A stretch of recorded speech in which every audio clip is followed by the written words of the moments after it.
Top scorer Rizwan है इस वक्त अभी तक इस टूर्नामेंट का, पर टीम जो है वो सबसे नीचे है। सो एज इंडिविजुअल प्लेयर आपको रिजवान की ये top scoring innings team sense में कितनी इफेक्टिव लग रही हैं? देखिए, and of the day team की जो परफॉर्मेंस है वो मैटर करती है। एज अ कोच भी या एज अ मैनेजमेंट के अंदर आप ठीक है इंडिविजुअल परफॉर्मेंसेज होती हैं, लेकिन फॉर मी आपकी इंडिविजुअल परफॉर्मेंस उस तरह ना ग्लोरीफाई होती है, ना ही उसका फ़ायदा होता है अगर आपकी टीम नहीं जीत रही है। नो डाउट रिजवान ने अच्छी इनिंग्स भी खेली है, लेकिन अनफॉर्चुनेटली कुछ मैचेस उस तरह फिनिश नहीं हो पाए, कुछ पार्टनरशिप्स उस तरह नहीं हो पाई हैं। तो nothing to take away from Rizwan, लेकिन एंड ऑफ द डे जब टीम आपकी नहीं जीत रही होती ना, तो फिर शायद उस तरह की परफॉर्मेंस को हाईलाइट भी नहीं किया जाता।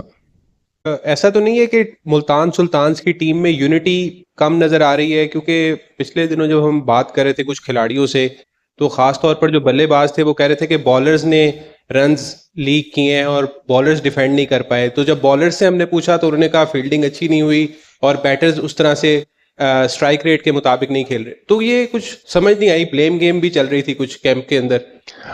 देखिए, I think it's a normal thing. आप मतलब इतने अरसे से आप लोग क्रिकेट को फॉलो कर रहे हैं, जब भी टीम हार रही होती है कोई, तो इस तरह की चीज़ें उभर के सामने आती हैं। जब वही टीम जीत रही होती है उसके अंदर कैचेस भी छूट रहे होते हैं और इश्यूज भी चल रहे होते हैं, वो चीज़ें हाईलाइट नहीं होती हैं। तो आई थिंक ये जो है वो आउटकम जो हार है उसकी वजह से इस तरह की चीज़ें आपको फील भी हो रही हैं और एट टाइम्स हो जाती हैं ऐसी चीज़ें। लेकिन एंड ऑफ द डे अगर मैं यहाँ पे कोई मैं बॉलिंग ने हरवा दिया, मैं बैटिंग ने हरवा दी, फील्डिंग ने हरवा दिया, I think so far we haven't deliver in all 3 departments. हमने कैचेस भी छोड़े हैं, हमने बॉलिंग अच्छी नहीं की, हमने बैटिंग भी अच्छी नहीं की है, तो सब इक्वली उसमें शेयर है। किसी एक चीज़ को पिन पॉइंट करना मेरे ख्याल में उस सिचुएशन में हम नहीं है। टीम ने तो बुरा खेला, सारे प्लेयर्स कोई बहुत अच्छा परफॉर्म नहीं कर पाए। प्लस पॉइंट क्या नज़र आता है? कोई ऐसा प्लेयर, कोई ऐसा किसी की परफॉर्मेंस जो आपको लगता है कि पाकिस्तान टीम को सर्व कर सकते हैं, पाकिस्तान के लिए बेहतर है? हाँ, देखिए, अगर हम बॉलिंग में देखते हैं तो डेफिनेटली वो बादशाह जिस तरह वो बॉलिंग कर रहे हैं, जिसने इमर्ज किया उन्होंने, कि मतलब एज अ इमर्जिंग वो प्लेयर खेल रहे हैं, लेकिन हमारे सारे बॉलिंग यूनिट को वो लीड कर रहे हैं इस टाइम पे, कि मतलब हमारे जो प्लाटिनियम बॉलर हैं या मतलब वो जो पिक्स थी उनसे भी आगे उनकी परफॉर्मेंस भी रही है और उन्होंने करके दिखाया है हमें। इसी तरह बैटिंग में आई थिंक यासिर खान के लास्ट ईयर ऑब्वियसली वो इमर्जिंग में थे और इस तरह से आना सिल्वर में फिर पिक होना, तो ऑब्वियसली बड़ा प्रेशर होता है एक यंगस्टर के ऊपर कि when he is not a emerging player any more, तो उसके ऊपर डबल रिस्पॉन्सिबिलिटी, डबल प्रेशर आ जाता है।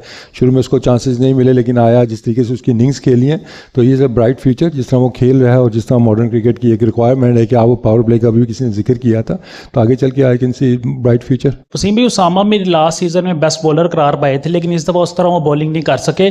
फैसल अकरम अच्छा ऑप्शन हो सकता था, लेकिन आपने उनको साथ के साथ मैचेस नहीं खिलाए। देखिए, एक तो उसमें थोड़ा सा पिचेस का अगर आप बिहेवियर देखते हैं, स्पेशली लाहौर के अंदर आप देखें, इसी तरह पिंडी में भी, तो उस स्पिनर्स का ऑब्वियसली हमारे प्लान्स इसी तरह के थे कि नंबर 1 स्पिनर होता है, अपना नंबर 2 स्पिनर होता है, और सामा का जैसे आपने खुद कहा कि लास्ट ईयर उनकी बड़ी ज़बरदस्त परफॉर्मेंस रही है, तो ऑब्वियसली ही रिमेन्ड और number one choice bowler. Obviously हमारे पास ऑफ स्पिनर भी थे, लेकिन वो ऑलराउंडर की कैटेगरी में ब्रेसवेल आते थे। तो अगर पिचेस कंड्यूसिव होती कि जहाँ पे 2 रिस्ट स्पिनर्स होते तो शायद उसको फैसल को चांस मिलता, बट ये चीज़ डेफिनेटली हम भी फील करते हैं कि यार अभी इमर्जिंग है ये कार, अभी पाकिस्तान भी उसने रिसेंटली खेला है, तो होपफुली आगे चल के आपको शायद उसको देखने का मौका भी मिले।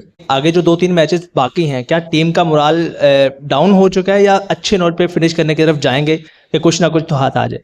देखिए, 6 मैचेस हारने के बाद मैं ये तो नहीं कहूँगा जी लड़के बड़े पम्प्ड हैं, हम हाई उस पर चल रहे हैं। ऑब्वियसली मैचेस हारने के बाद डाउन तो होती है आपकी टीम, लेकिन अगर आप देखते हैं तो obviously PSL is not completely finish for us yet. अगर आप मैथमेटिकली देखते हैं तो वी आर स्टिल अलाइव, कहीं ना कहीं से कोई चांस बन सकता है। तो हमारी कोशिश यही है कि रिमेनिंग हमारी जो मैचेस हैं उनको हम जीते हैं, हाई नोट पे फिनिश करें, ताकि अगर कोई इस तरह की पॉसिबिलिटी बनती है, क्योंकि अब हमें 2 चीज़ें साथ में देखनी होगी, जीतना भी है, रन रेट भी बेहतर करना है, तो होपफुली इसमें कोई टीम की परफॉर्मेंस भी आपको नजर आए, कोई इंडिविजुअल ब्रिलियंस भी आपको नजर आएगी।